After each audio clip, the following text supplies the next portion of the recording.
So this is my video explanation for the Top Shot.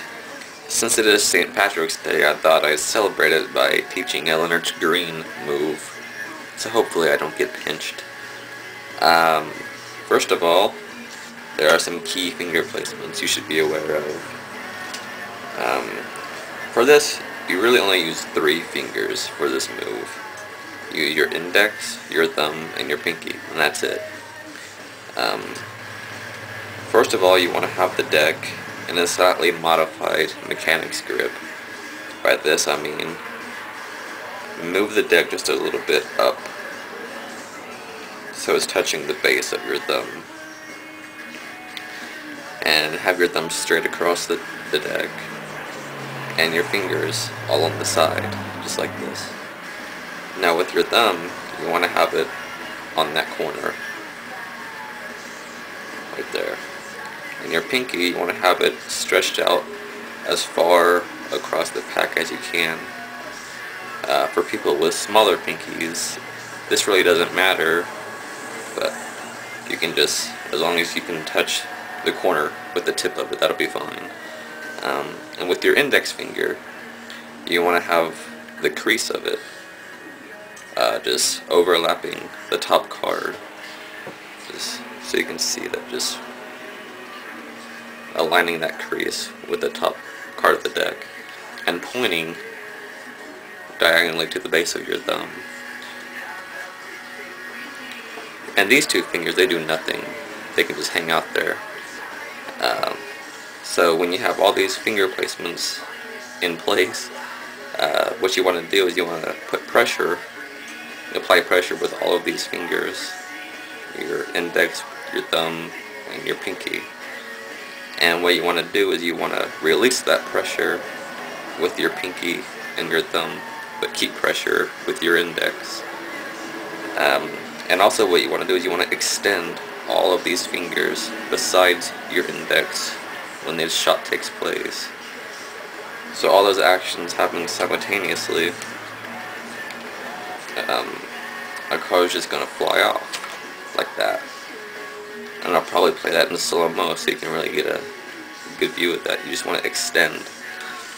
But doing it, I'd recommend to not just extend, but rather apply a more downward pressure on the card when you extend. So down and extend. Now I did draw key finger placements on this card, which will probably help you out later. I'm left-handed, so I'll probably reverse this in the video, but as you can see, I drew a line on that corner right there, so you want to have your thumb just resting on that line. And this arrow indicates pointing to the base of your thumb. You want to always point in that direction. And this, you want to have the tip of your pinky. For smaller pinkies, the tip of the pinky will be just fine right there. See, watch, I'll demonstrate. Just having the tip of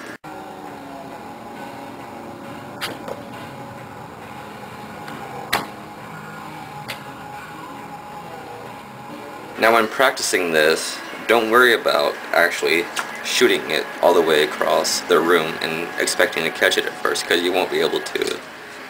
Instead, have your hand close to the pack and just practice that move.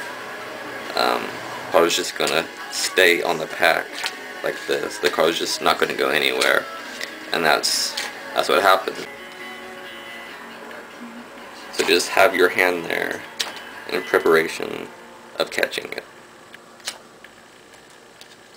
And at first, don't apply too much pressure, just a light pressure. You don't want to bend the deck. That'll just ruin the obscurity of the shot.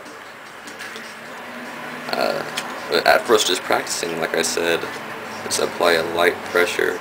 Because when the shot is taking place, you're rotating the cards. The card's going to spin like this into your hand. And so essentially what's happening, since you have to put the crease on the top card, it's going to rotate around that finger just like this. That's the pivot point for the shot. So that's why the crease is important. Before actually practicing the top shot, just get used to the hand movements taking place in this shot. And by that I mean apply all your finger placements and just practice extending like this. Practice extending, and eventually what's going to happen is sometimes a card will actually shoot off if you do that long enough. So just practice that extending downward pressure and get used to what that feels like. One thing I always like to do is Paul Harris's instant replay move after doing the top shot. For that, let me switch decks real quick. After doing the top shot, you want to have the card face up, and you want to hold the card on the sides with your thumb, middle, and ring finger, and your index on the back applying pressure so the card bends. And what you want to do is you want to just, flick the card. That's really all I can say, is just flick the card back, and you have the instant replay. Now if you're ballsy, if you have enough guts to actually try to practice this, which I would not recommend, is doing the top shot and then doing the instant replay move while doing the top shot simultaneously. Now I'll be honest, that is very, very hard, but it looks rad. I'll give it a shot. Yeah, that was bad, but very cool. Okay, so let's say you have these two kings and you want to change them. You want to do a color change. So what you do is you get two different cards, two contrasting cards, and like I have aces right now. So set one ace face up on the pack and the other ace face down on top of that ace. Show the two kings. Get a break under those two aces. Set both kings face up. Turn over all four cards. Do the top shot.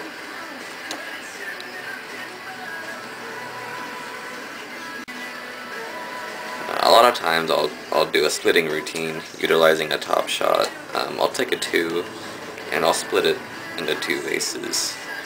Have one ace face up on the peg followed by another face down ace, getting a break underneath them. Show that face up 2. Turn over all three cards. Top shot. Split the 2 into two aces.